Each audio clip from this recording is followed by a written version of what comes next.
And Inchmarin steady on 10s.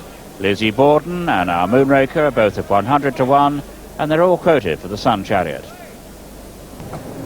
Early in the season, waited for a long time to get the cut in the ground she wanted, and indeed Henry Cecil saying that he was actually very worried about it. She wouldn't let herself stretch on the ground and wasn't doing an awful lot at home. Finally she did go to a big race to the Phoenix Champion Stakes, and although the ground was still a bit fast for her, this is what she did.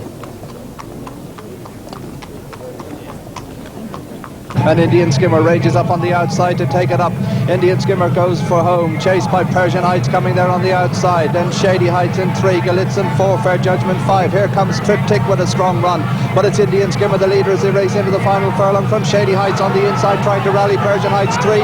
Triptych's coming home really well on the outside. Indian Skimmer is the leader from Shady Heights, and Triptych is bearing down on them as they race to the line. Indian Skimmer the leader, pushed out by Michael Roberts. She's going to win it. Indian Skimmer wins it. So off comes the blindfolds. Percy's Lass, they're under orders and they're away. And it was Lizzie Borden who just lost a little bit of ground at the start. Meanwhile, our Moonraker is the first to go on, being joined now by Percy's Lass on the inside. And so they've come through the first furlong. Our Moonraker continues to make it from Percy's Lass. The leading two are then followed by Indian Skimmer. A little gap then to Inchmarin. Then comes Lizzie Borden and Infamy.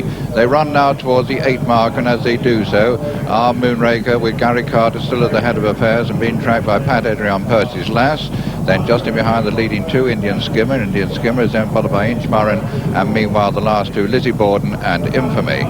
Coming to the 7 furlong from home marker, still no change in the order, still our Moonraker, Percy's Lass, Indian Skimmer, Inchmarin, Infamy and Lizzie Borden together. And so running now to the 3/4 of a mile home marker, our Moonraker still the leader and still being pressed by Percy's Lass. Michael Roberts got Indian Skimmer in 3rd place, then comes Inchmarin, Infamy and Lizzie Borden. So with that order, it's back to Rawley in the grandstand. Well, they're just past the halfway point of this Group 2 Sun Chariot Stakes, and still Gary Carter has the outsider. Our Moonraker in front, but closely pressed by Percy's Lass and Pat Edry. The odds-on favourite, Indian Skimmer, right behind with those white sleeves, then Inchmarin with a noseband. The last two are still last year's winner, Infamy, and finally Lizzie Borden.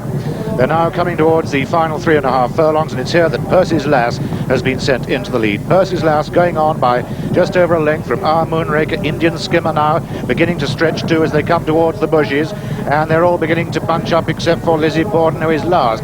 Downhill to the final two, and it's Indian Skimmer now coming through to take it up from Percy's Lass. Inchmarin travelling well on the outside, and look out for Infamy over on the inside. She's not done with yet. Down into the dip. Just over a furlong to go now at the distance, and it's Indian Skimmer with Michael Roberts clear now of Percy's Lass, then Infamy bidding to win it for the 2nd year running. She's not going to do that, but she's going to be in the frame. Up towards the line, and Indian Skimmer fairly flowing over the ground, easing down to the finish, but she gets all right. About 2 legs up on Infamy and Percy's Lass, close to 2nd and 3rd. Inchmarin was 4th. 5 is the ex-French